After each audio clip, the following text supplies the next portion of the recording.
Assalamualaikum warahmatullahi wabarakatuh. Perkenalkan, nama saya Dimas Maulana. Kali ini saya akan menjelaskan bagaimana perusahaan bisa masuk ke pasar global. Pasar luar negeri menawarkan ukuran pasar yang lebih besar dibanding dengan pasar domestik.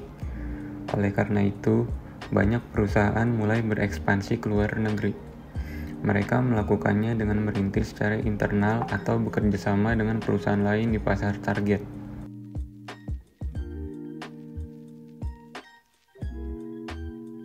Pada dasarnya ada 6 cara yang berbeda di mana perusahaan masuk ke pasar internasional. Mereka mencakup yang pertama ekspor, yang kedua melalui proyek turnkey, yang ketiga memberikan lisensi, yang keempat memberikan waralaba, yang kelima membentuk usaha patungan, dan yang keenam mendirikan anak perusahaan.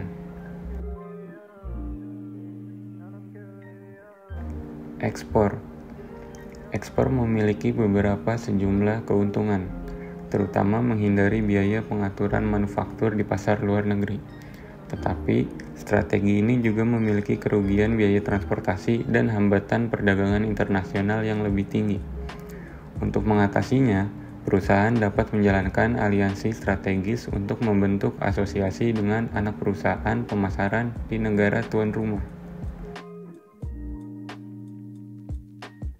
Lalu ada proyek turnkey. Proyek turnkey adalah proyek ketika klien membayar kontraktor untuk merancang dan membangun fasilitas baru dan melatih personil.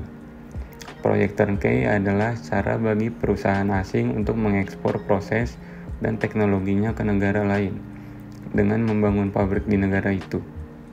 Perusahaan industri yang berspesialisasi dalam teknologi produksi kompleks biasanya menggunakan proyek turnkey sebagai strategi masuk.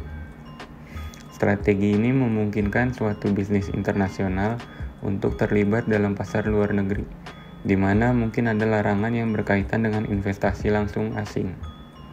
Intinya, bisnis internasional hanya mengekspor kemampuan dan pemahaman prosesnya.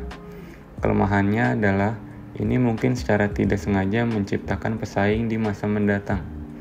Selain itu, ada kemungkinan pengambil alihan pabrik mereka oleh negara tuan rumah. Selanjutnya ada licensing. Pemberian lisensi adalah pengaturan kontrak di mana pemberi lisensi menawarkan aset kepada perusahaan asing dengan imbalan royalti. Ini memungkinkan penerima lisensi baik secara eksklusif atau non-eksklusif untuk memproduksi produk pemilik lisensi untuk jangka waktu tertentu di pasar tertentu.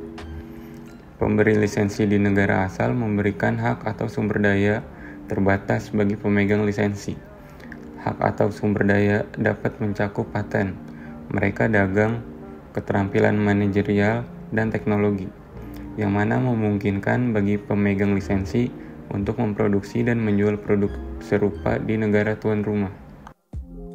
Selanjutnya ada keuntungan licensing. Yang pertama adalah cepat berkembang tanpa banyak risiko dan investasi modal besar.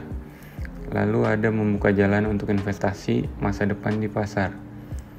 Yang ketiga, mendapatkan penghasilan tambahan untuk pengetahuan teknis dan layanan. Yang keempat, mendapatkan pasar baru yang tidak dapat diakses dengan mengekspor dari fasilitas yang ada. Yang kelima, risiko politik diminimalkan, karena pemegang lisensi biasanya 100% dimiliki secara lokal. Yang terakhir, sangat menarik bagi perusahaan yang baru dalam bisnis internasional. Lalu kelemahan dari licensing. Yang pertama, kehilangan kendali atas pembuatan lisensi dan operasi, yang mana menyebabkan hilangnya kualitas. Yang kedua, penghasilan lebih rendah daripada mode entry lainnya. Yang ketiga, risiko merek dagang dan reputasi hancur karena mitra tidak kompeten. Dan yang keempat, mitra asing juga dapat menjadi pesaing dengan menjual produksinya di tempat-tempat di mana pemberi lisensi sudah berada. Lalu ada franchising. Ini adalah suatu sistem di mana pemegang izin waralaba membayar biaya dan royalti kepada perusahaan induk atau pemilik waralaba dengan imbalan hak untuk menggunakan merek dagangnya. untuk menjual produk atau layanannya dan menggunakan format dan sistem bisnisnya. Dibandingkan dengan licensing, perjanjian waralaba cenderung lebih lama. Selain itu, pemilik waralaba menawarkan paket hak dan sumber daya yang lebih luas, yang biasanya mencakup peralatan, sistem manajerial, manual operasi, pelatihan awal, persetujuan lokasi, dan semua dukungan yang diperlukan bagi pemegang izin waralaba untuk menjalankan bisnisnya dengan cara yang sama dilakukan oleh pemilik waralaba. Selain itu, jika licensing melibatkan hal-hal seperti kekayaan intelektual, rahasia dagang, dan lainnya, maka dalam waralaba, perjanjian ini terbatas pada merek dagang dan pengetahuan operasional bisnis. Keuntungan waralaba. Sebagai salah satu mode memasuki pasar internasional, waralaba menawarkan sejumlah keuntungan bagi pemilik waralaba. Di antaranya, yang pertama, risiko politik rendah. Yang kedua, biaya rendah. Yang ketiga, mengizinkan ekspansi serentak ke berbagai wilayah di dunia. Yang keempat, mitra yang dipilih dengan baik membawa investasi keuangan serta kemampuan manajerial ke operasi. Selanjutnya ada kerugian dari waralaba. Ada risiko yang melekat dalam pemberian waralaba secara internasional, termasuk yang pertama, kemungkinan konflik dengan pemegang izin waralaba, termasuk sengketa hukum. Kedua, sulit untuk mempertahankan kendali atas pemegang izin waralaba. Yang ketiga, tantangan untuk mempertahankan citra pemilik waralaba di pasar luar negeri. Yang keempat, membutuhkan pemantauan dan evaluasi kinerja pemegang izin waralaba dan memberikan bantuan berkelanjutan. Yang kelima, waralaba dapat mengambil keuntungan dari pengetahuan yang diperoleh dan menjadi pesaing di masa depan. Lalu ada yang namanya usaha patungan. Usaha patungan melibatkan pembentukan aliansi strategis berdasarkan pembagian biaya dan risiko serta memperoleh pengetahuan lokal dan mungkin pengaruh politik. Ada 5 tujuan umum dalam usaha patungan.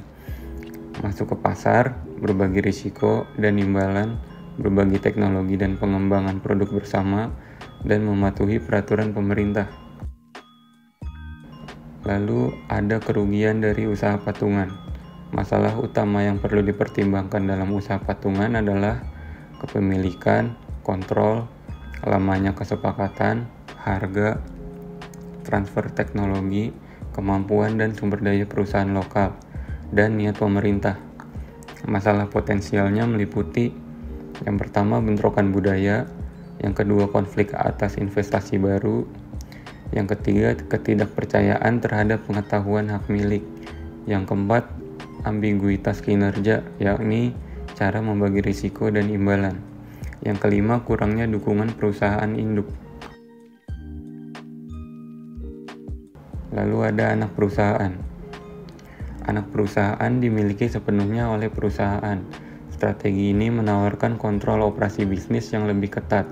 Ada 2 strategi dalam pendirian anak usaha di luar negeri, yakni akuisisi dan investasi greenfield. Investasi greenfield adalah pendirian anak perusahaan yang sepenuhnya baru. Ini seringkali kompleks dan mahal, tetapi mampu memberikan kontrol penuh kepada perusahaan. Itu juga memiliki potensi paling besar untuk memberikan pengembalian di atas rata-rata. Risiko investasi greenfield tinggi. Itu terutama terkait dengan biaya dan pengetahuan pasar yang tidak memadai. Strategi entry ini membutuhkan lebih banyak waktu karena kebutuhan untuk membangun operasi baru, jaringan distribusi, dan kebutuhan untuk belajar dan menerapkan strategi pemasaran yang tepat untuk bersaing di pasar baru. Akuisisi telah menjadi mode populer untuk memasuki pasar asing secara lebih cepat. Akuisisi telah meningkat karena ini adalah cara untuk mencapai kekuatan pasar yang lebih besar. Banyak perusahaan multinasional mengakuisisi perusahaan lain untuk mencapai kekuatan pasar mereka yang lebih besar dalam waktu yang relatif cepat. Mereka mungkin mengambil alih pesaing, pemasok, atau distributor. Akuisisi memiliki risiko yang lebih rendah daripada investasi greenfield.